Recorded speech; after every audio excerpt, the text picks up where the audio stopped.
Welcome, mortal fools, to Count Dragula. It's October, and you know what that means. It's time to talk about the Halloween series. See, after Halloween 2 was done, John Carpenter was not interested in the Michael Myers story anymore. But he still wanted to continue the Halloween series, so what did he do? Make it an anthology. Fuck it.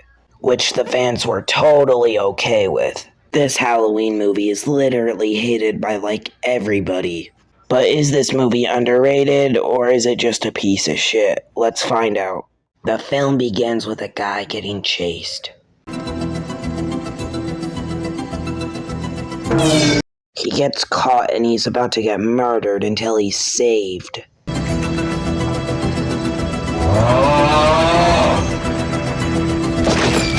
After he's saved, it cuts to an hour later. Halloween, 4 days to Halloween, Silver Shamrock. By the end of this movie, this song will be stuck in your head for life. The power cuts out, and then we see the guy from earlier.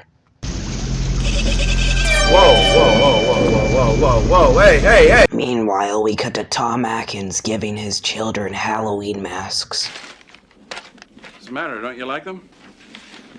Mom already got us masks. You ungrateful little bastards, at least those masks won't turn your heads into bugs. Motherfuckers.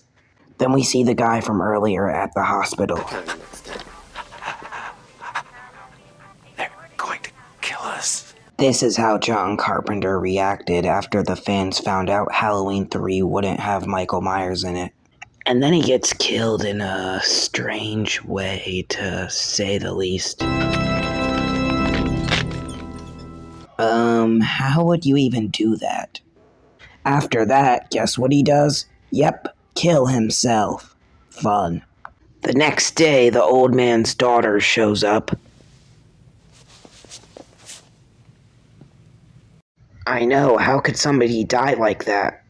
Then we cut to Tom Atkins doing what Tom Atkins always does, drink beer while watching cartoons. Ellie, the girl from earlier, meets Tom Atkins to talk about her dead father. I saw something that night. I don't know, your father came into the hospital and I thought he was crazy, out of his mind. He's hanging on to a Halloween mask, he wouldn't let it go. And what he said was, they're gonna kill us all. And in a little while, he was dead. They conclude that, well, since their father died holding one of those silver shamrock masks, it must have something to do with it since he wouldn't let go of it. They go to Santa Mira because that's where Silver Shamrock is located, but first they gotta go to a hotel to, do some things. I'm just gonna skip this. Meanwhile, this happens.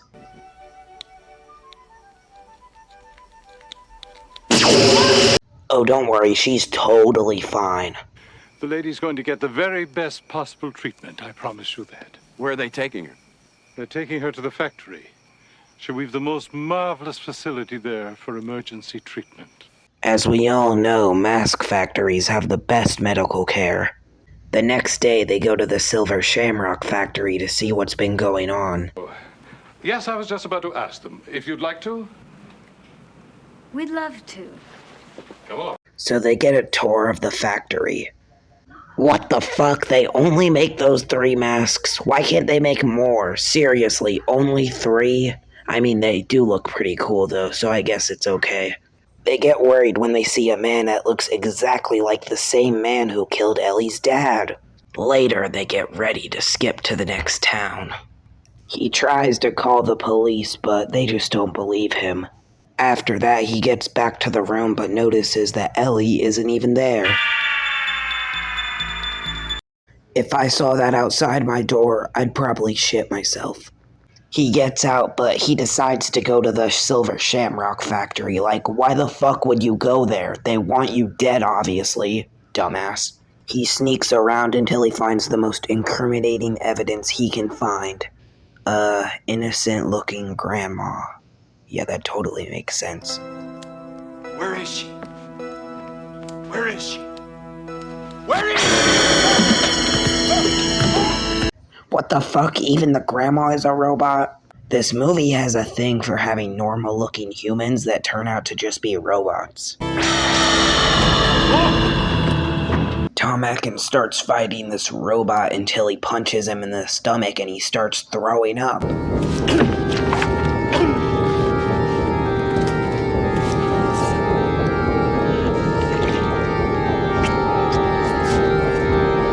Wait, he was a robot too? God damn it, what's next? Is Ellie gonna be a fucking robot? He gets caught and finds out that all of these people are robots. Not surprising.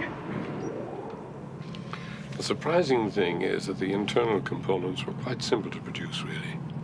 The outer features took much longer to perfect, but then, of course, in the end, it's just another form of mask making. So basically, his evil plan is that he stole Stonehenge and he puts part of it in the masks, which turn kids' heads into bugs when they watch the commercial. Movie, I thought I told you. You cannot have original cool concepts. Remember, people do not like this movie because it doesn't have Michael Myers in it. So now that they basically have a monopoly on Halloween masks everywhere, they're basically just going to turn every kid's head into bugs. The world is really fucked right now. So Tom Atkins is bound to a chair with one of these masks, so he's basically fucked, but we all know this is Tom Atkins, so that's not really gonna happen. He escapes and manages to save Ellie. They start running, but first Tom Atkins has to get his vengeance.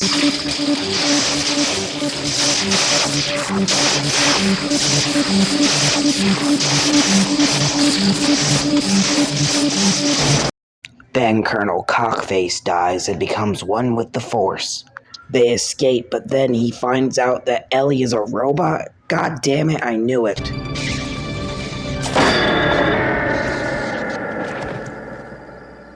How the fuck is she still alive? Most of them just died in one hit.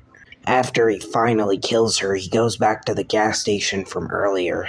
He calls the TV station to get the Silver Shamrock commercial off the air. It surprisingly works, except for one channel. Stop it! Stop it! Stop it! And that was the movie, and actually it's pretty good. I like the concept, and it's pretty entertaining. Also, it has some pretty good special effects as well. So yes, I would recommend this movie for your Halloween times. I give this movie an A-. Are you still here?